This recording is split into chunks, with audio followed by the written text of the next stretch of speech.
بسم الله الرحمن الرحيم. الحمد لله رب العالمين، الصلاة والسلام على حبيبنا محمد وعلى آله وصحبه أجمعين. بشتيواني الله سبحانه وتعالى تينا خزمتي أحكام كاني قرباني سرت على بينا سكي ودس بيكين قرباني بواتاي تشيدي لزباني كردية بيوتري قرباني بلام لزباني عربية بيوتري الأضحية. أضحية لزمانوانية بمعنى تشيدي بمعنى كردار يقدي كلكاتي ضحايا أنجام أدري كاتي ضحاش كيا أو كاتيكا خور بقرر ما برزبيتو هتاوكو باش يقل روج أروا تقريبا بابلين أو ربع كيروجكا أو كاتا بيوتري كاتي ضحى لو كاتيا آجلان يكسر أبري بو الله سبحانه وتعالى بو آجلان أوتري أضحية أولا زمانوانيا واتاكيتي لاصطلاح علماء فرمون الأضحية هي ما تذبح من بهيمة الأنعام في الأمصار تقربا إلى الله سبحانه وتعالى. فرمون بريتيالا أو آجلاني كمالات سر أبرين لا همجاقا كاني سر زبيا وكو عبادتك بو الله سبحانه وتعالى أو بيناسي أضحية بكردي حكمي قرباني حكمك كيتشي عندك لزانان أفرمون فرضة عندك شان أفرمون سنتك مؤكدة أواني كأفرمون فرضة بلغيان آياتي الله سبحانه وتعالى كأفرمي فصلي لربك وانحر أي وانحر لربك توني يجي جشن كبو الله سبحانه وتعالى وقربانيش سر ببرا بو الله سبحانه وتعالى أفرمون ما أمره لا آياتك يا أمريش بو واجبيتي بلا أمرون للا جمهوري زانان كانوا يجي جشن فرضني بلكو سنتك مؤكدة كسنتك مؤكدة بني يجي جشن كواتا قربانيك جوكو أو سنتك مؤكدة أو رأي راجح ترى أواني كألين فرض زور لو أنا إمامي مجاهد لو أنا إمامي مكحول قولك إمامي مالك إمامي أوزاعي وربيعي كري عبد الرحمن يجي رحمتي الله عليه أما أنا هميان رأن وايا كهر كسيك توانايها بيا قرباني بكا فرض لسري ببلغي وآياته لقالوا آياته فرموديك جهنوا كأبو هريرة رضي الله رحمتي الله عليه جرته كأفرمي رسول الله صلى الله عليه وسلم فرمي من وجد سعة فلم يضحي فلا يقربن مصلانا هر كسي تواناي مالي هبو بارو سروت ساماني هبو قرباني نكرت با نزيكي شويني يجي ججن مان نكوي فرمون ببيان فرموده فرضا بلان فرموده كي ابن قدامى فرموده كي لاوازة صحيح نية أهل علم هم ينتضعيف عن كردوه لسلف أو رأيك صحيحة وطوابي زاناني إسلامي لسرة بريت يلويك سنتك مؤكدة أمش ببلغي فرموده رسول الله صلى الله عليه وسلم وببلغي سي خليفة كاني راشدين أبو بكر وعمر رضي الله رحمة الله عن ليبه وزوري كتلا صحابة كاني رسول الله صلى الله عليه وسلم رسول الله صلى الله عليه وسلم لفرمده كافرمي من أراد أن يضحي فرمي هر كسي بيوي قرباني بكا كاته به كساني كيش كأيانوي والسنة بنسبتها وانا وكساني كيش كنايانوي بحمان شو تاون بارنا ابنو سنة بنسبة أوانو فرمي من أراد أن يضحي فإذا دخل العشرة فلا يأخذن من ظفره ولا من بشرته شيئا هركس بيه قرباني بك باكاتك كداغلي دروجي ذي الحجاب بالا بيستي ولا نينوكي ولا موكاني هيجتك لا نبا ببلغيوي كأفرمي من أراد علماء فرمون سنة وأبو بكر رضا رحمتي الله إليه عمر كوري خطاب رضا رحمتي الله إليه قرباني أن نأكر كليانا برسي بونايكي أي أبو بكر الصديق أي فرمو بوي خلق بزاني فرضنية بهمان شو إمامي عمريش أي فرمو بوي خلق بزاني فرضنية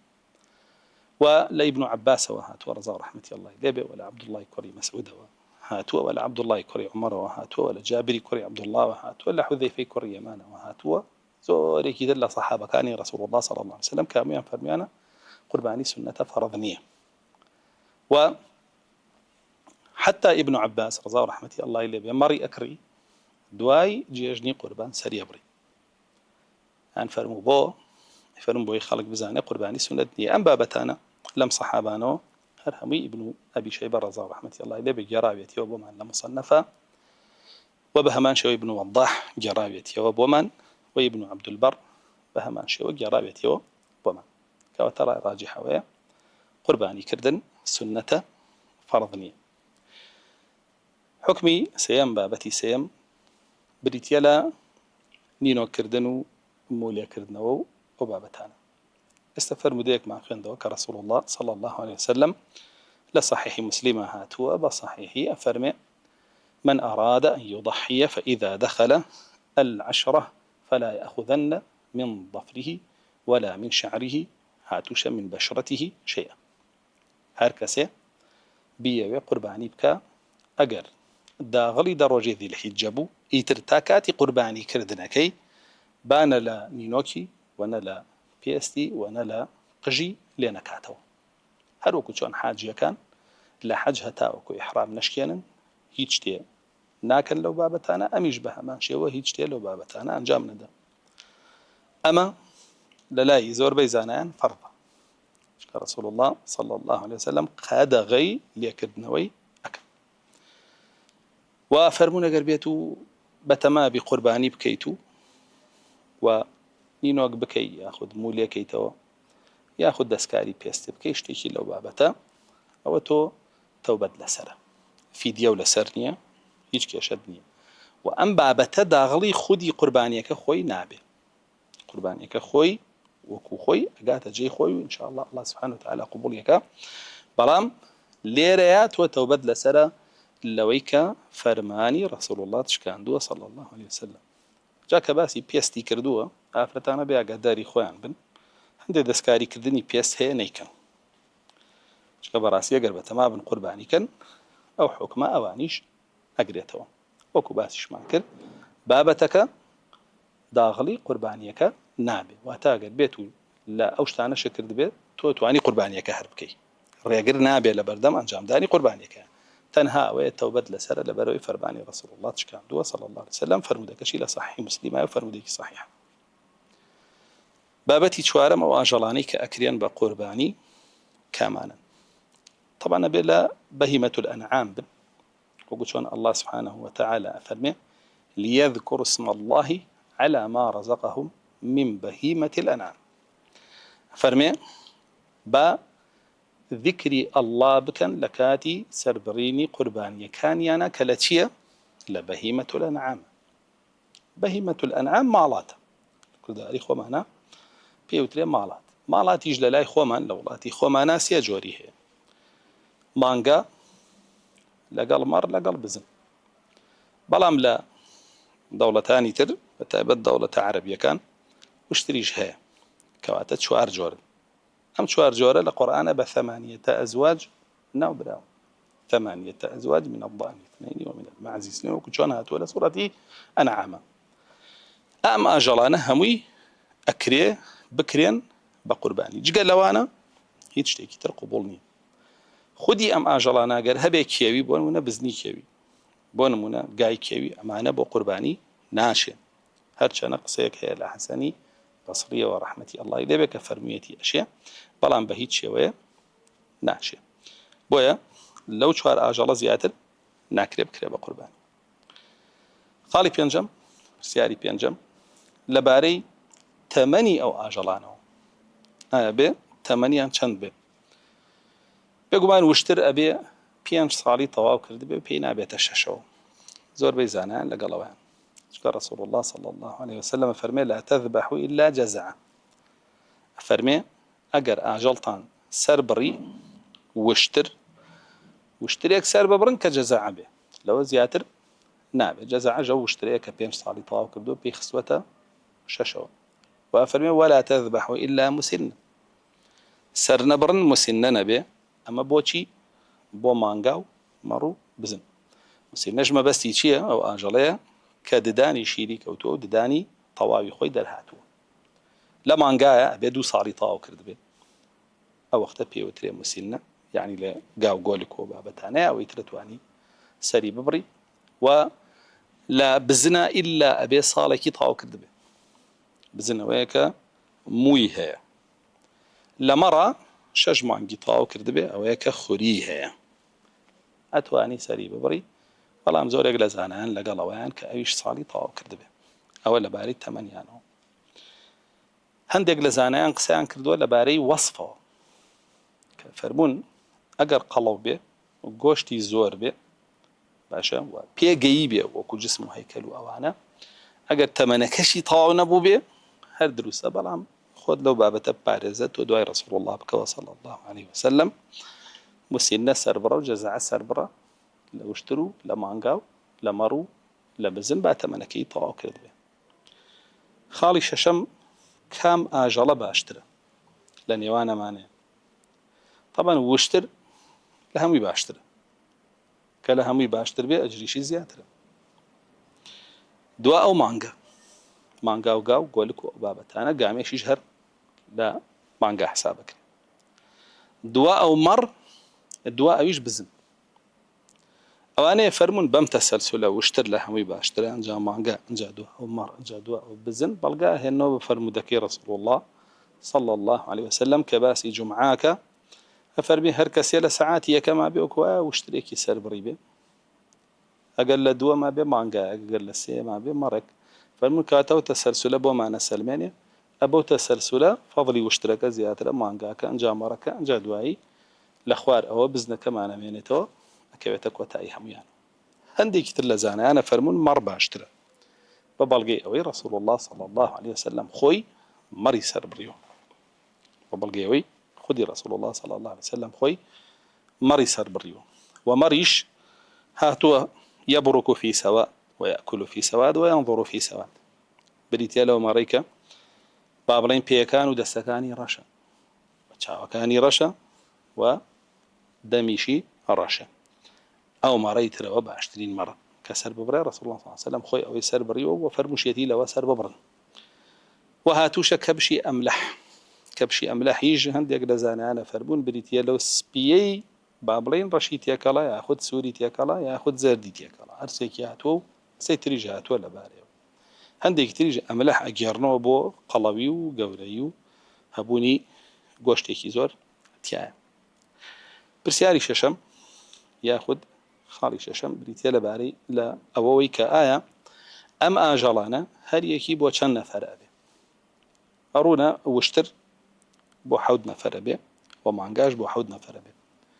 فرمودي رسول الله لسر صلى الله عليه وسلم كجابري كري عبد الله جارته فرمي أمرنا رسول الله صلى الله عليه وسلم أن يشترك 7 منا في إبل واحدة فرمي رسول الله صلى الله عليه وسلم فرماني بيكردين كحاوت كسمان شريك بين لا واشتريك كاتا بلى حاوت كزتوان لا واشتريك شريك بن حاوت كزتوان لا مانجاك شريك بن بلام بومر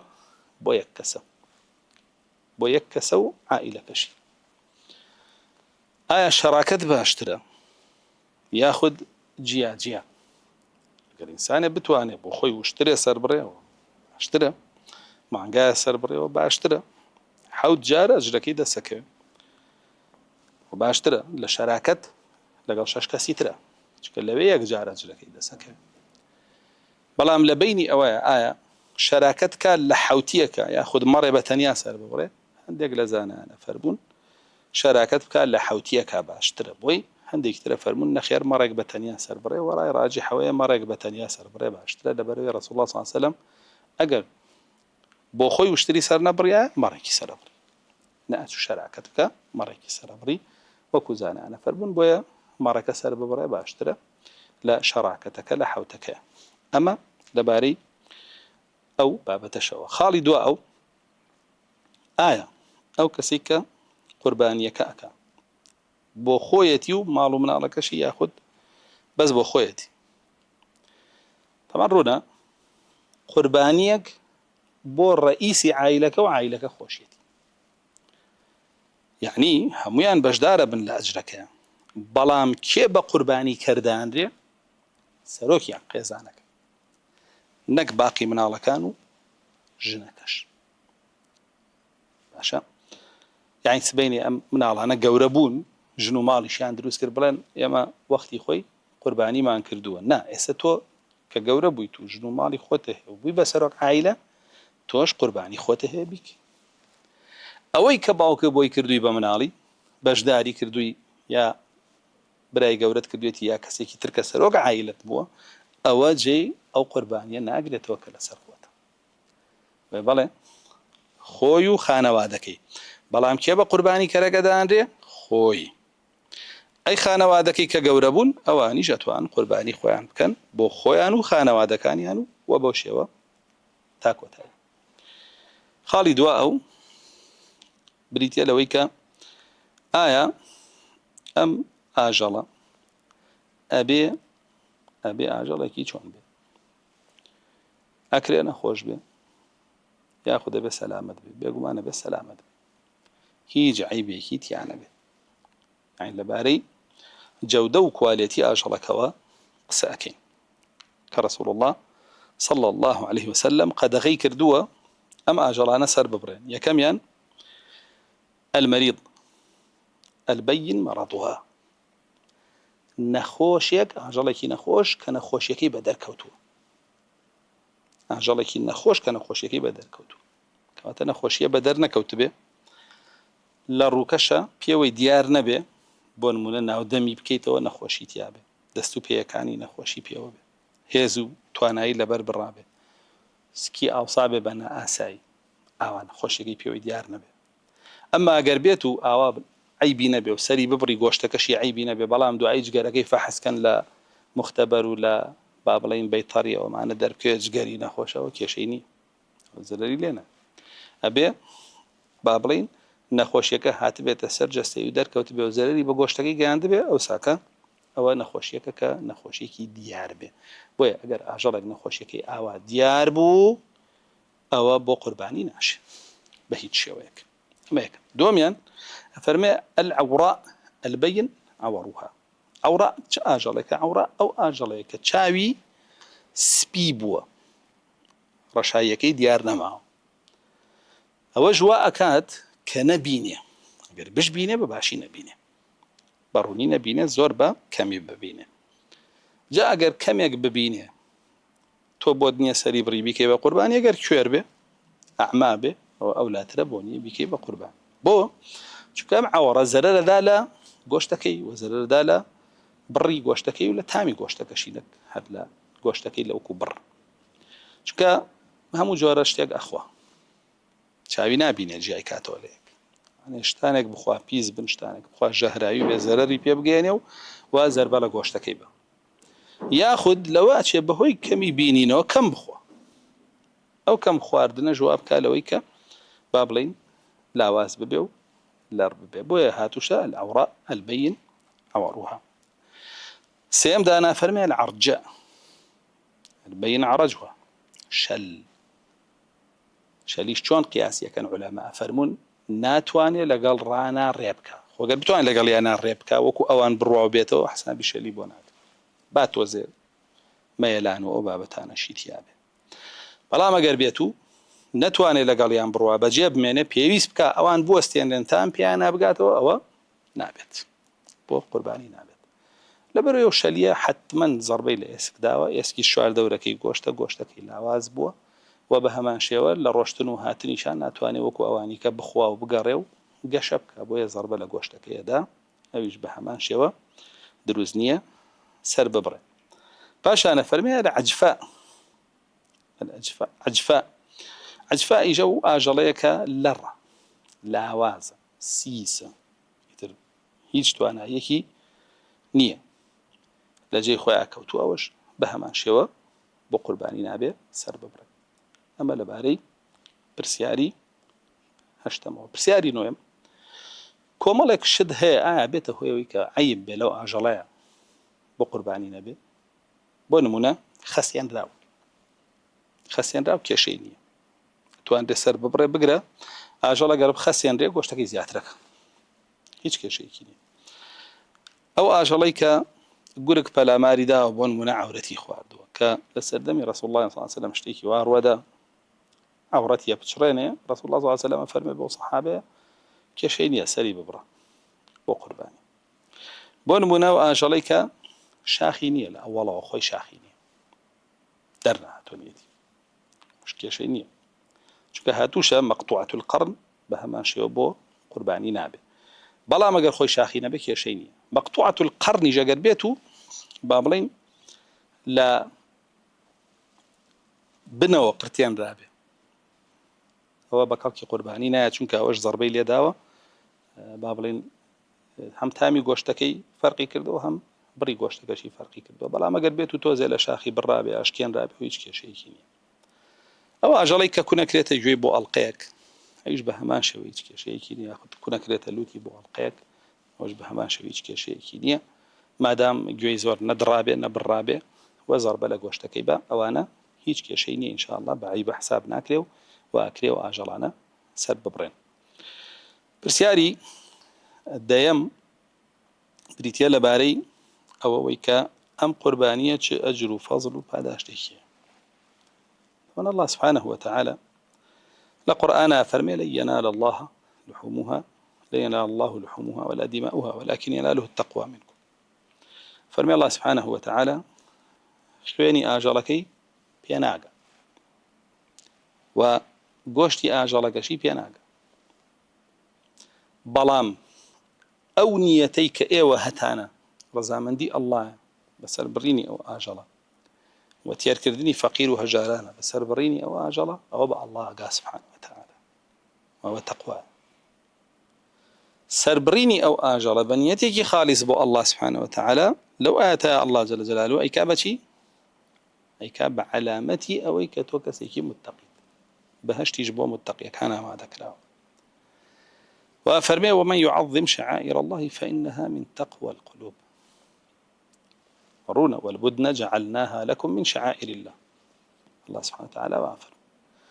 فرمي أم آجلانك وسري أبرن كردو ما نبوتان بجيب شعائر الله جل جلاله أم شعائرش هركس يتعظيمي بك بقوري بزاني فإنها من تقوى القلوب وبلغي ويك ضلي وإنسان تقويتها دو آيات كهردو كي بيمانا فرمي أو إنساني قربانيك بنيتك خالص وببير رياي أو ضلي متقية وأو الله سبحانه وتعالى كذلك إلي ورقتو أجر باداشتي أداته. ورسول الله صلى الله عليه وسلم لفرمديك فرمي ما عمل ابن آدم يوم النحر عملا أحب إلى الله من إراقة دم. فرمي إنسان لروجي جيجنكاني لروجكاني جيجني قربانا هيج كرداركي نكردوا باش بێ بەقەر چی بەقەر سەربڕینی ئاژەڵێک بە قوربانی لە پێناوی ئەڵڵا سبحانه وتعالى یعنی باشترین کردارە ئینسانیش کە خاوەنی باشترین کردار بخۆی بێتە باشترینی کەسەکان لە لای ئەڵڵا سبحانه وتعالى. ولا فرمودەیەکی ترە ئەفەرمێ إنها لتأتي يوم القيامة بقرونها وأظلافها وأشعارها. فرمي للروج قيامة أم آجل ديد با بيستو بمو خريو با سمو بشاخيو بوناو ترازوي چاككاني وعبده چون دي هر خوي دي ياخد چند قاد دي يك بدا يك بحوصد أضعافا كثيرة بوشي ودي تو يك دن كجنم تا حوصد دن كجنم بروا حاجة لقيش تا حوصد وتا زيادة رواجة تناو ترازوي چاكي عبدكانو جا اگر بيتو تقوى قلبك إلى قلابو بي توحيدك و نيتك أو أجرو بعداشتكي يتربية شمارة به الله سبحانه وتعالى زور قوريك أبوي. ولا فرموديك ترى رسول الله صلى الله عليه وسلم فرمي وإن الدم ليقع عند الله بمكان قبل أن يقع على الأرض فطيب بها نفسا. فرمي خواني أو آجلي إيوة أي رجن راستوخو لو دقيقة كسري أبري أقات جيقايق لاي الله جل جلاله جيقايق شوية أقات عليين نعم أعمالك يعني إن كتاب الأبرار لفي عليين. فرميخ شوية كي أقات أبي رسول الله صلى الله عليه وسلم يعني راستوخو جدا ناميك بدارك يعني بويا فرمي إيوة كاتيا كسري أبرن طيب بها نفسا يعني خفد مخون لمالكي كسرفتان كدو مالين بارمان بفيرويا مالين بوا كردمان مالين زررمان لخومان نا زۆر بەدڵێکی فراوانەوە بیبەخشنە الله سبحانه وتعالى چونکە بەڕاستی الله سبحانه وتعالى گەورەیەکا بۆتان و ئەجرێکی زۆرتانەداتەوە لەبارەی ئەمە لەبارەی فەضلی قوربانیشەوە. پرسیاری دووە ئەو لەبارەی با بڵێن کاتی دەستپێکی قوربانیکردنەوە کەی دەستپێکە کەی توانی قوربانیەکەت سەر ببڕی. رسول الله صلى الله عليه وسلم أفرمي لفرموديك أفضل الأيام عند الله يوم النحر ثم يوم القر. فرمي باشتريني روجا كان لا الله سبحانه وتعالى بوسر بريني قرباني بريتيلا روجي نحر روجي نحر كي يكم روجي جدي قربان ودواء أويش يوم القر كروجي دوامي جدي قربان الروجي يكم روجي دوام باشترين كاتا بوسر بريني قربان أما سيمو چوارمش دروسه بەڵام یەکەم و دووەم باشترینی کاتەکانە قوربانی لەو دوو ڕۆژەیە لە هەموو ڕۆژەکانی تر باشترە ئەجری زیاترە هەروەکو چۆن کاتێک کە بانگەدا یەکەم کاتی نوێژ باشترین کاتە خۆ لە کاتەکانی کەش هەتا بانگەکەی تر دروسە بە هەمان شێوە ئەم عیبادەتەش بۆ شێوەیە لە ڕۆژی یەکەم و دووەمە باشترە و ئەجری زیاترە و ڕۆژی یەکەم لە دووەم باشترە دووەم لە سێم باشترە سێم لە چوارەم باشترە بۆ شێوەیە لە ڕۆژی یەکەمەوە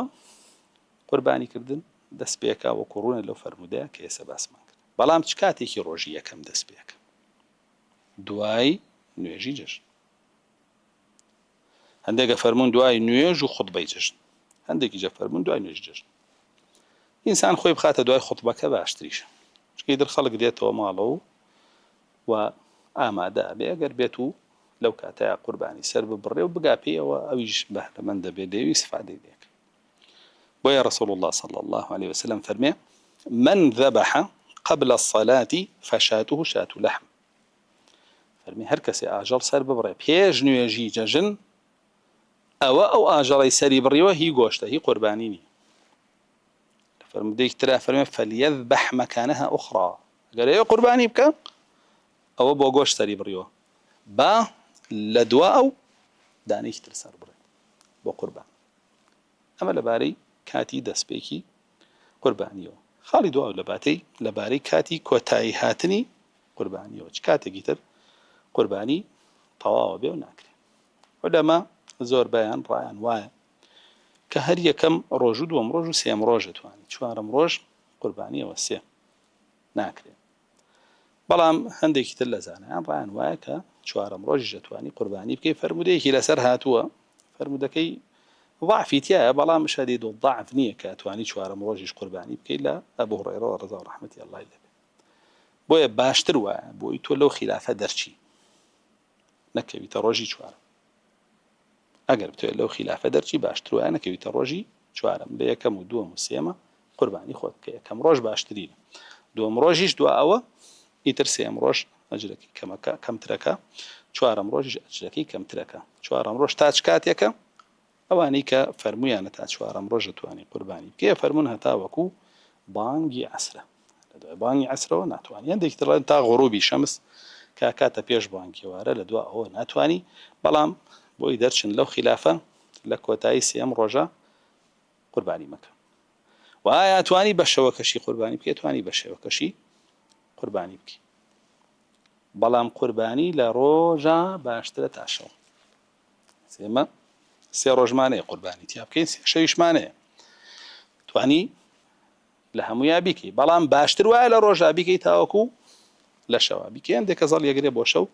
باشتر وایە لە ڕۆژە بکرێ خاڵی دوا ئەو بریتە لەوەی ئایا قوربانی کێ سەریە بڕێ سونە دوایە هەر کەسێ قوربانی کرد خۆی سەری ببڕێ بەڵام ئەتوانی کەسێکیش بکەیتە وەکیل لە جێی تۆ سەری ببڕێ رسول الله صلى الله عليه وسلم أنسي كوري مالك يجارته وفرمك هات مدينة هردا صالك قرباني كر همي خوي سري أبري هر همي بدسي خوي سري أبري علي كوري أبو طالب رضا رحمة الله عليه أفرمي رسول الله صلى الله عليه وسلم بدسي خوي شصت سي أجلي سربري لحجة الوداع الصتي هي نابو وسربري شصت سي بدسي خوي سربري ما باقي من يكرب وكيل بوي سربرم علي كوري أبو طالب وآخر رضا رحمة الله کەواتە دروستە خۆ سەری بڕی و دروستە کەسیش بکەی بە وەکیل بۆ سەر ببڕێ. و ئافرەتیش ئەتوانە سەری بڕێ، کێشەی نییە. ئەبوو موسای ئەشعەری ڕەزا و ڕەحمەتی ئەڵڵای لێ بێ و ئەبوو ذەڕ هاتووە لێیانەوە کە کچەکانیان ئاژەڵیان سەرە بڕی، ڕێیان پێدا و ئاسایی بوو. و ئەگەر هات و ئافرەت یەکێکی کرد بە وەکیل بۆی سەری بڕێ، سونەتە خۆی لەوێ ئامادە بێت تا سەرە بڕێ. پاککردن و پەتپەتکردنەکەی ئەتوانێ بڕواتەوە، بەس تا سەربڕینەکەی سونەتە خۆی لێ ئامادە بێ و ئاگای لێ بێ. چۆن ڕەسوڵ الله صلی الله علیه وسلم کاتێک ئاژەڵی فاتیمە خاتون سەر ئەبڕا، پێ فەرموو وەرە خۆت بە دیاریەوە بوەستە تا سەرە بڕێ. ئەوە بوو بە دیاریەوە وەستا و دوای ئەڕۆشتەوە. ئەمە لەبارەی ئەوەی کە کێ سەری ئەبڕێ، ئەو ئاژەڵی کە ئەکرێ بە قوربانی کێ ئەتوانێت سەری ببڕێ. خاڵی دووە ئەو لەبارەی ئەوەی کە ئایا سەربڕاوی کێ ئەخورێ و دروستە، ڕوون و ئاشکرایە. سەربڕاوی موسڵمان نەبێ ناخورێ، سەربڕاوی موسڵمان نەبێ ناخورێ. سەربڕاوی کافر ناخورێ. کافر دوو جۆرە، یا وەثەنیە یا کیتابیە. وڵاتی ئێمە کیتابی تیان نیە سەری ببڕێ. وەثەنی تایە لە مەلاحیدە و لە عەلمانی و لە ئەوانەی ترا، و سەربڕاویان ناخورێ. و سەربڕاوی مرتەدیش ناخورێ. سەربڕاوی کەسێک کە مرتەد بووەتەوە لە ئیسلام وەرگەڕاوە ناخورێ. جای تر خۆی پێی زانی بێ وەرگەڕاوەتەوە یاخود پێی نەزانی بێ. ئاگادار بە مسلمانێکی ئەهلی تەوحید و وابەستە بوو بە شەعائیرەکانەوە بە ئاژەڵەکەتە بۆ سەر بڕێ. ئەگەر دەستی شێ ناکەوێ، قەسابی ترە هێنی،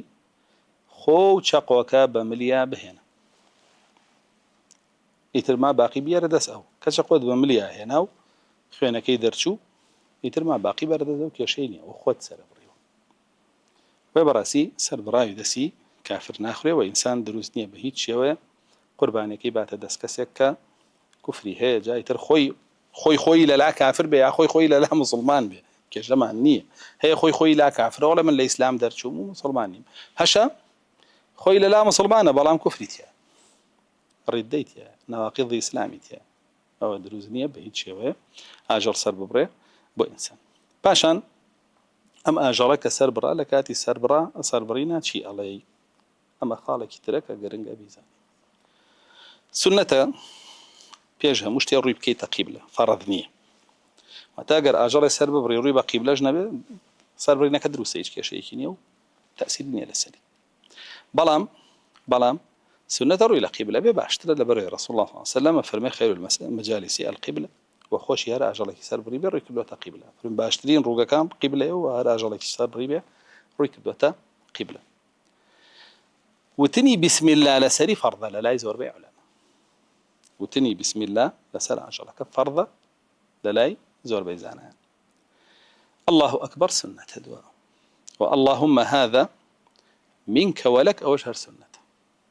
سنة أو كسي آجل كسر بري دواء بسم الله بلا الله أكبر اللهم هذا منك ولك. وأشتواني بدوايا بلا هذا عني وعن أهل بيتي، أو آجل بوخومو بومعر بن على كما أبو شيء ناوي خويو ناوي معر بن على كشيت يبخى بلا وبو أواني سر رسول الله صلى الله عليه وسلم آجري سربري وفرميتي هذا عني وعن أهل بيتي، عني وعن نسائي، وهاتوشا هذا عني وعن فقراء المسلمين، ياخذ بتنيا عن فقراء المسلمين. آجري سربري وفقيري مسلمانا وقلت شون هاتو دو بران سربري وفقير كاني مسلمانا كواتلك هاتي سربرينيا سنة بوشي وبلا يترون كابة شقوتيج بيو بدا سيراس سريبريو وزو إسراحتي في بيته ودماركاني ملي ببريد بالطوابي أو دماراني كخوين أهنو دماران شي كبستويانة هتاوكو بطبيعي بين كيدر شو وخواردنا كشي أسايبه لروي طبيه. حكمة شيء لسربريني قربانية كم حكمتك هي ما بيشها مشتي همو عبادتك الله سبحانه وتعالى لسرمان دايئني يا ما وابستيناك إن بحكمتك يو برين أبي بزانين بوتشي أنجايكي نا يا ما فرماني الله سمعنا وأطعنا فەرمانی الله سبحانه وتعالى ئەڵێن بیسمان و جێبەجێیەکی. ئەمما ئەگەر حکمەتەکەی دەرکەوت بێ ئەوە شتێکی باش. بۆیە پێش هەموو شتێ ئێمە سمعنا وأطعنا فەرمانی الله جێبەجێکەین لەگەڵ ڕەسوولەکەی صلى الله عليه وسلم. خاڵی دووەم اقتداء بإبراهيم عليه السلام كأو فديناه بكبش عظيم ئاژەڵێکی سەربڕی وەکو قوربانی بۆ الله سبحانه وتعالى، واقتداء برسول الله وصلى الله عليه وسلم كاویش قوربانی کردو وەکو ئەنەسی کوڕی مالیکە فەرمێ هەموو ساڵێک قوربانی کردووە لە مەدینە. خاڵی سێیەم بریتیە لە دەرخستنی شعیرەیەکی گەورە و تەوحید بۆ الله سبحانه وتعالى لکە تۆ ئاژەڵە سەربڕی تەوحید ڕائەگەیەنی الله سبحانه وتعالى تاکە ذاتە کە بە قوربانی بۆ بکرێت، غەیری ئەو هەموو بەتاڵەوەی کە ئاژەڵی بۆ سەربڕی قوربانی بۆ بکرێت. ومشركين قربانيەکەن بۆ خوا بەتاڵەکانیان تۆش بۆ رب العالمینێکی قل إن صلاتي ونسكي ومحياي ومماتي لله رب العالمين. رسول الله صلى الله عليه وسلم أنزل فرمي عجلك سربري لسري أو آياته خندو لا شريك له بذلك أمرت وأنا أول المسلمين. آياته خندو لسري وأنجا فرمي بسم الله الله أكبر اللهم هذا منك ولك وهذا عن محمد آل بيته بوش وسري. خالد وأبريت يلا تسليم بون بفرماني الله جل جلاله وتصديق كردني تسليم بونك من تسليمي الله بوم جل جلاله وراسي شكم فقال الله سبحانه وتعالى أو تاني بمالو بنفسي خم هاتوم قرباني كم وبروردگار. خالد وآوي الشكر لسر نعمتي الله جل جلاله كبير بخشيوي ودتهوي ويكا زياتري شبيه بخشي شكرتم لأزيدنكم. خالد وآويش بريت يلا تير كردني فقير هەژاران و فراوانگیری لە ڕزق و ڕۆزیە بۆ ئەوانیش یارمەتی دانیان هەتاوەکو تێر ببن. خاڵی دوا ئەو یاخود پرسی دواوە بریتە لەوەی کە ئایا گۆشتی قوربانی چی لێ ئەکرێەوە بە کێ ئەدرێت. طبعا الله سبحانه وتعالى فەرمێ فكلوا منها وأطعموا القانع والمعتر. فەرمێەوە خۆتان لە قوربانی بخۆن كسنة رسول الله صلى الله عليه وسلم كقربانية كده أنا سفر ما بخوي لقربانية كي خوي خواردو وحزيشي لجوشتي دستيبو كواتا خواردنا كي بخود ومسوجر والسنة باش أنا فرمي واطعم القانع والمعتر. قانع وكسيك بابلين داويناك بلا ما قال بيتي ودي أقري معتر جو كسيك بديار توستي وحزكها بيديتي تواني بيدي بمعنى شما هدو كان فقيرا. ورسول الله صلى الله عليه وسلم بنصي فرمدا فرمي كلوا وادخروا وأنفقوا. فرمي خوتان لي بخون اشتوان ليشي هالقرن وليشي ببخشن بلام ليه هالقرتنك همو كاتنا. رسول الله صلى الله عليه وسلم صالك عن المدينة قرانية به خالق بيستي بخوارتنا به رينادا لسي روج زياتر قوشتي قرباني هالجيرة فرمي لا تدخروا فوق 3 أيام لسي روج زياتر قوشتي قرباني هالمغرب كواتا بيبخشن بخالق بيخواي سفادي له بلان بو صالاني ترى فرمي كلوا وادخروا وانفقوا لي بخون ليش هالقرن كيشت عن النبي وبش بخشن. حتى عندك لا صحابة كان لمكة قرباني أنا كل يان هلا قل قرباني كي خوان تاهاتنا ومدينة روني شبت شان روجيت ومدينة انجدوا أي لمدينش أي هيش تولى لا إخوة شان روجي كذي كربا قديدو أي خوار حتى دروس اللي هالقري ودروس اللي بخشي ودروس شلي بخوي وأتواني ليش يبي بهدية لبخشينك ليش يبي فقير وجار كسانك بيس يعني بجوجني بلام هيا نخوان هبون بلام توكو هدية بويني بسرية كيتو كورسول الله صلى الله عليه وسلم فرمته هادو تحابو يا ودي عريب يكتري بخشن أبناء خوشويستي يكتري باشان خالي دواء بريتيا لويكا آية قربانيك خوي سربري باشا ياخد نرخكي بي. طبعا بيقومان هرشتي الله جل جلاله فرماني بيكرد بي جيبا جاكردني فرمانك وكو خوي باشترا لهرشتي كتير كبيكي لبريا. الله سبحانه وتعالى فرماني بقرباني كله فصلي لربك وانحر. رسول الله صلى الله عليه وسلم بهمان شوا فرماني بقرباني كله كواتا خدي كردني قربانيك أجرا نرخكي ببخشي بقرباني بو حسابني بصدقي بو حساب كابراتي نرخي مرة بخشي نرخي قاك بخشي نرخي واشتري بخشي أما خيري كردوا قرباني نكردوا قرباني إلا أوي سري ببري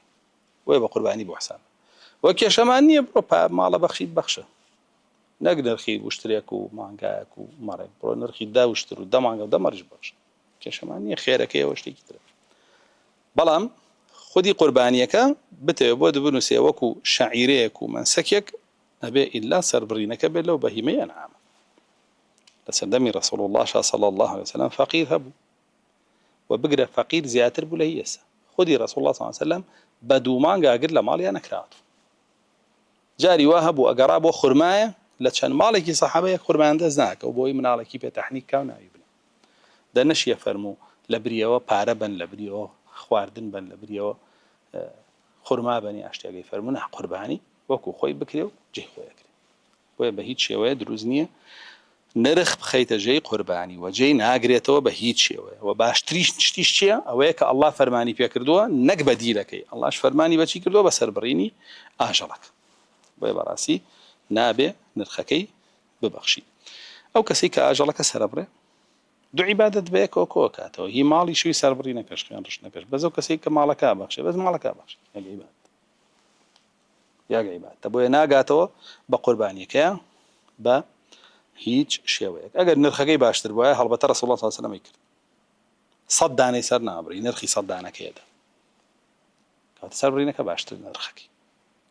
بۆیە ئەوەی کە الله فەرمانی پێکردووە رسول الله صلى الله عليه وسلم لەسەری بووە سەحابە لەسەری بووە ئەوە ئەکەیت و ئەوە باشترە لە هەر شتێکی تر کە خەڵک ئەیڵێ ئایا دروستە خاڵی دواوە ئایا دروستە بەشێک لە قوربانیەکە بەی بە قەساب لبري ما عندوبونا كيو هولو كوشكي كدابيت بيقومان نخير بهيت شيء دروسنية ناتواني بيستكي بيتي لبري إيش كردن ناتواني سروبيكي بيتي ناتواني ورقوشتكي بيتي هيك دروسني باشا باري قصابك بو خوي أيدي آجالك كامل كري بخير أتواني وكو هدية بيستكي بيتي وكو هدية سروبيكي بيتي كشمانية بس وكو نرخ بيتي بيخيت بري سربرينكي بهيت شوية بودني ويا رسول الله صلى الله عليه وسلم كاتك قصابك مسلمان بانكك أجلي بسربري علي كوري أبو طالب يجارته فرماني بيكردم كبيستو سروبيكي بكم بخير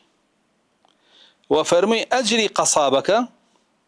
نحن نعطيه من عندنا خومان أيديني هيجي لعجلك نيدي وكو أجر بويا دروزنية هيج بشيكي عجلك وكو أجر بيبا بابلين قصاب أو بابتش برايا خالي دواء إنسانة تواني قرز بكا بقرباني ياخد أقر قرزان بي قرباني بكا قرز كباتو طبعا حقوق دو حقا حقي الله سبحانه وتعالى لقال حقي خلقي حقي الله جل جلاله قاعديك معناه فرمون مبني على المسامحة حقي الله جل جلاله عادة لسر مسامحة راوستاوى الله سبحانه وتعالى ليت خوش بلا حقي بلام حقي خلقي حق الناس